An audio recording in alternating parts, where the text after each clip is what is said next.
Chapter 6. Dealing with desperate emotions. But note to listeners.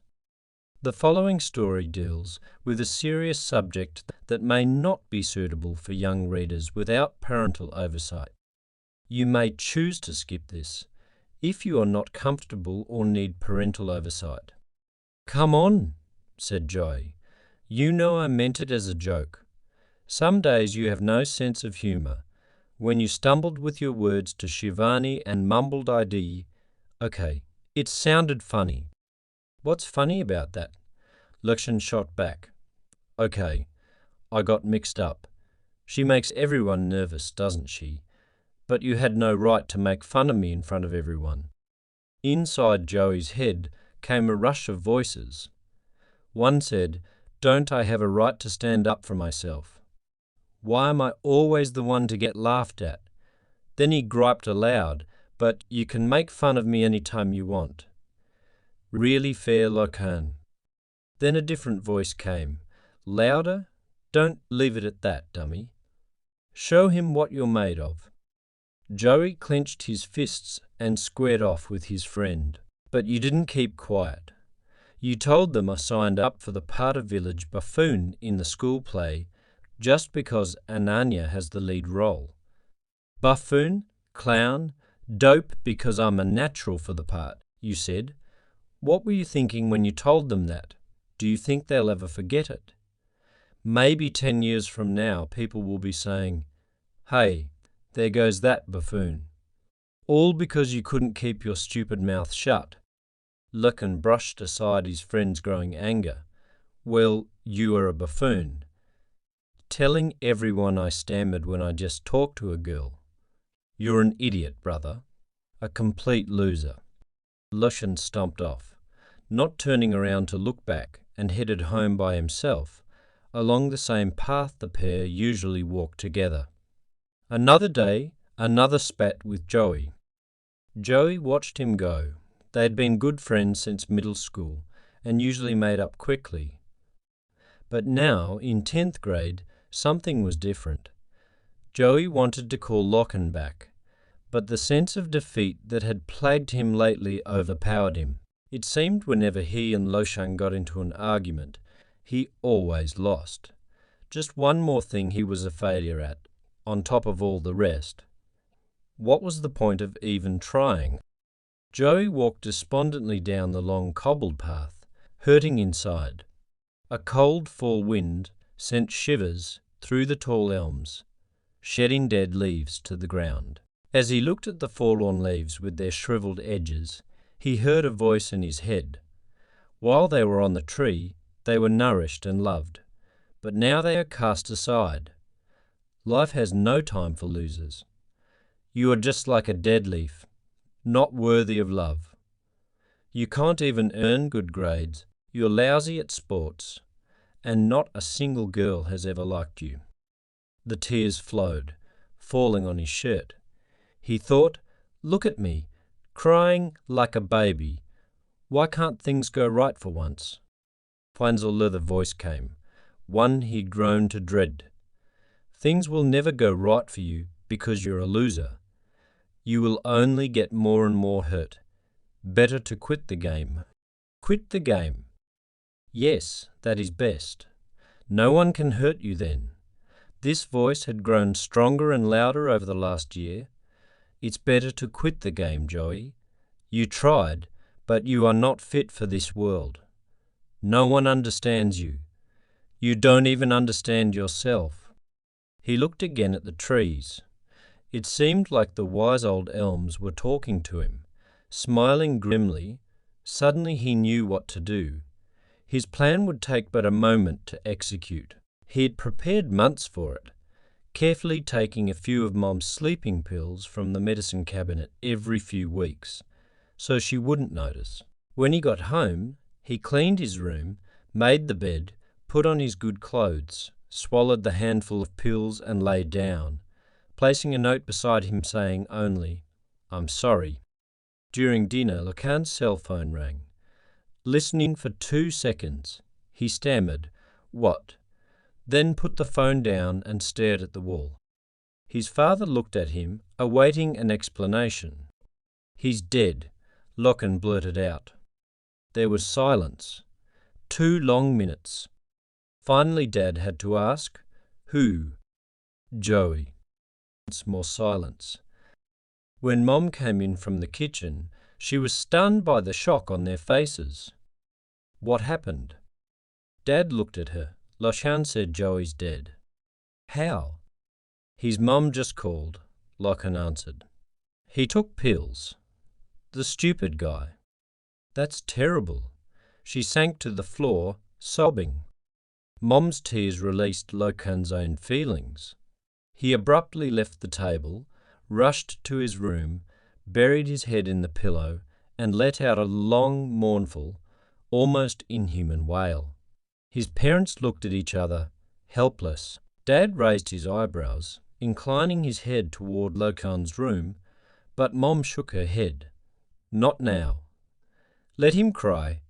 Lachlan's sobbing continued for 15 minutes. Dad looked at his wife, tears still streaming down her face. What has happened to children these days? Why would he do something so drastic?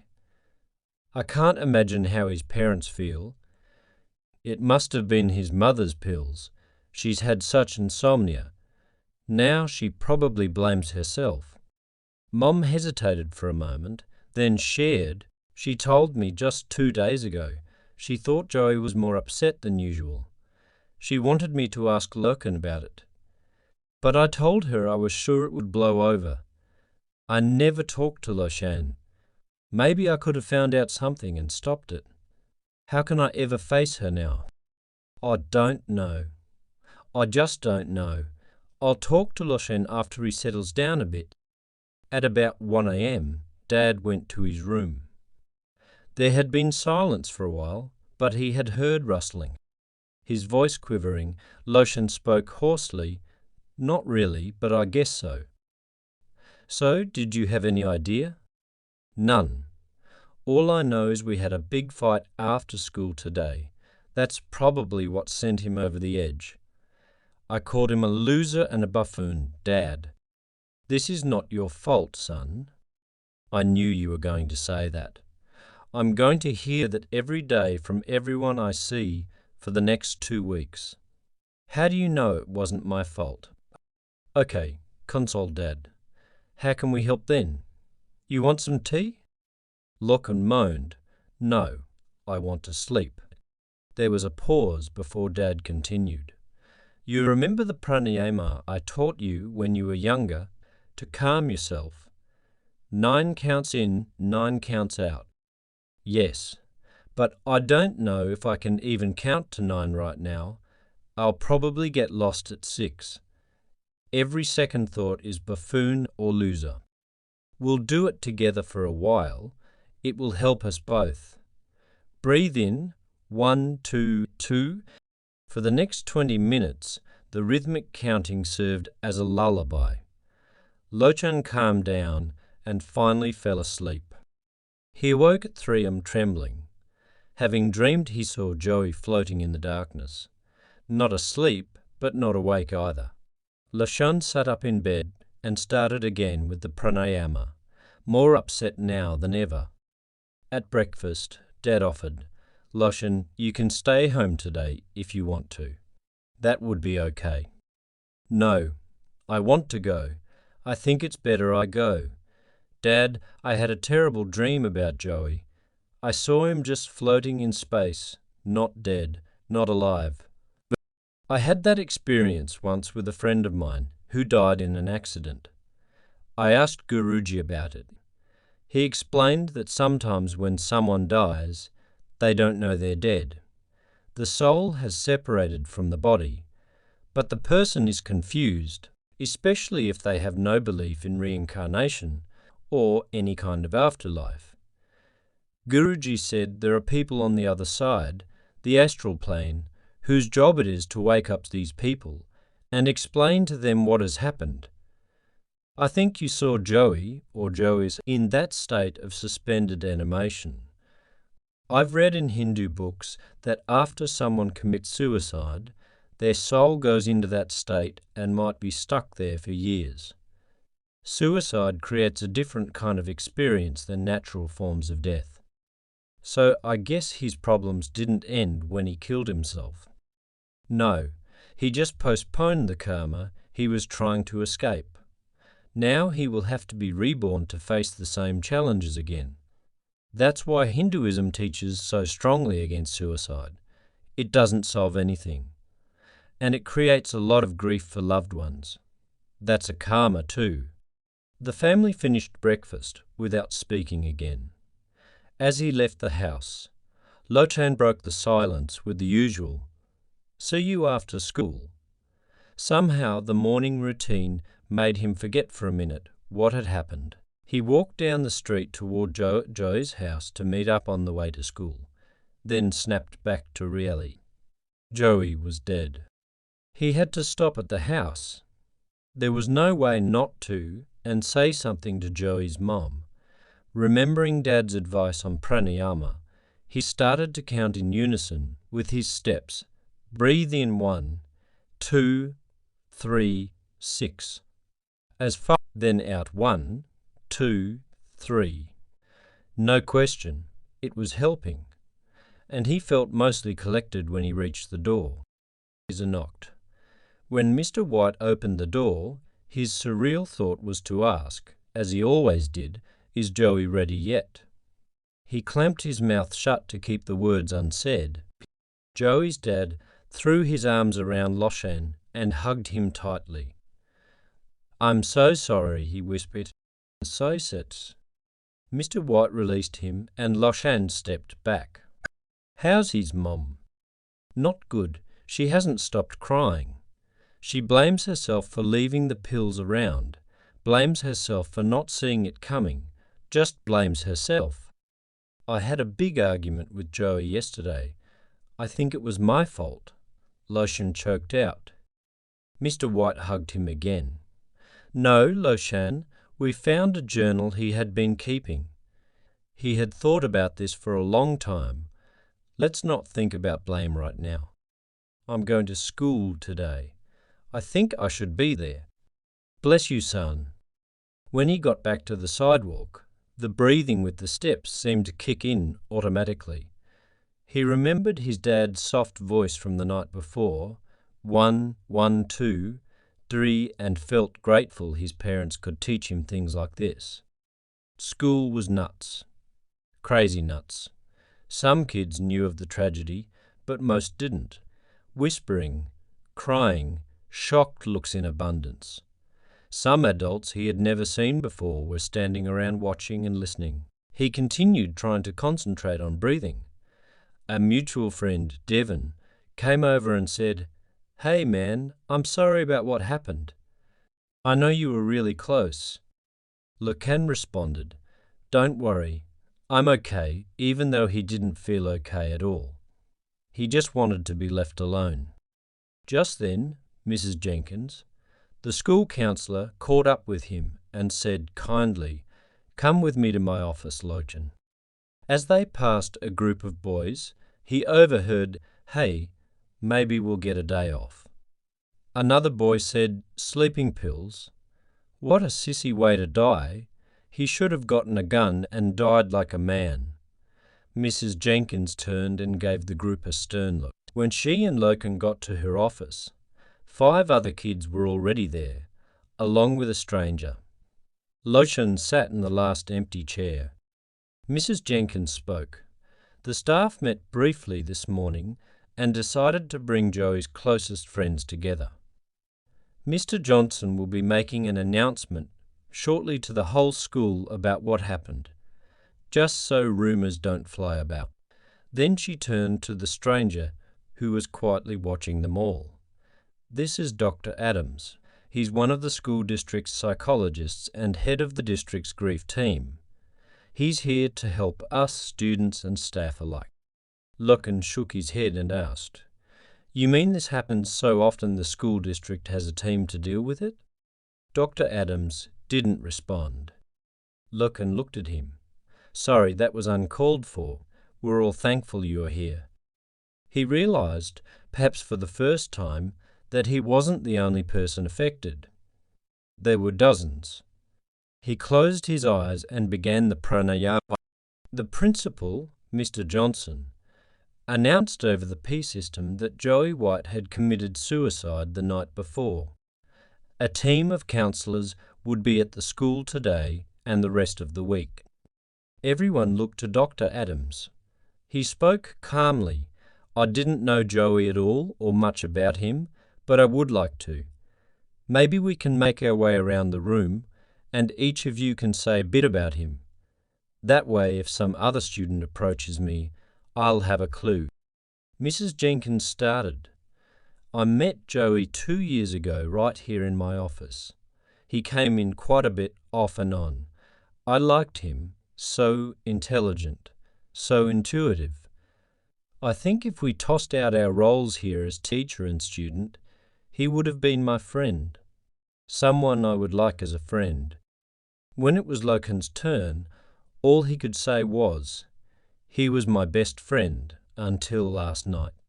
Soon they were sharing a few stories, some funny, some sad, all with the common denominator. Joey, and the fact that no one saw this coming. Dr. Adams then got down to some practical methods to help with grief. I thought I would go over some basic breathing exercises that can help in these situations. Loken smiled and let out a chuckle. When Mr. Adams looked at him curiously, he explained, I'm a Hindu. We call it pranayama, breathing exercises. My dad got me using them last night to calm down and fall asleep. I used to do it more when I was younger, like before tests and stuff. You're probably going to teach me a thing or two then, said Dr. Adams. And all this time I thought I would have something important to pass on. You've already experienced how pranayama works. Well, I did get some sleep last night. Without it I probably wouldn't have. Dad says the emotions are tied to the breath. When we get upset, our breathing changes, becoming irregular or harsh. It's not obvious, but the reverse also works. Calm the breath and the emotions follow. The breath is the one function in the body that we can consciously control if we want and takes care of itself the rest of the time. And when we control the breath, we control awareness at the same time. That's what my dad says. Interesting. We psychologists know it works, but this is the first logical explanation I've heard as to how. The session ended after another half hour. As the group left, Dr. Adams asked Loken to stay. If you don't mind, can you also tell me the Hindu view on suicide? That's something else I really should know. We believe in karma and reincarnation. After death, the soul does not disappear. It is born again and takes up where it left off. We all have certain karmas we need to experience, and they can't be escaped by cutting our life short. We have to come back again, in another life, and face the same challenges again that led to the suicide. He decided against explaining how Joey was in a miserable state in the afterlife. That might be a bit much for everyone in the room to process. Instead, he asked, how do you deal with people who blame themselves for a suicide? Isn't it a fact that at least some of them are to blame? Tough question. In one case, a girl was driven to suicide by a highly critical mother. It was almost like a murder. Frankly, I had no idea how to deal with that one.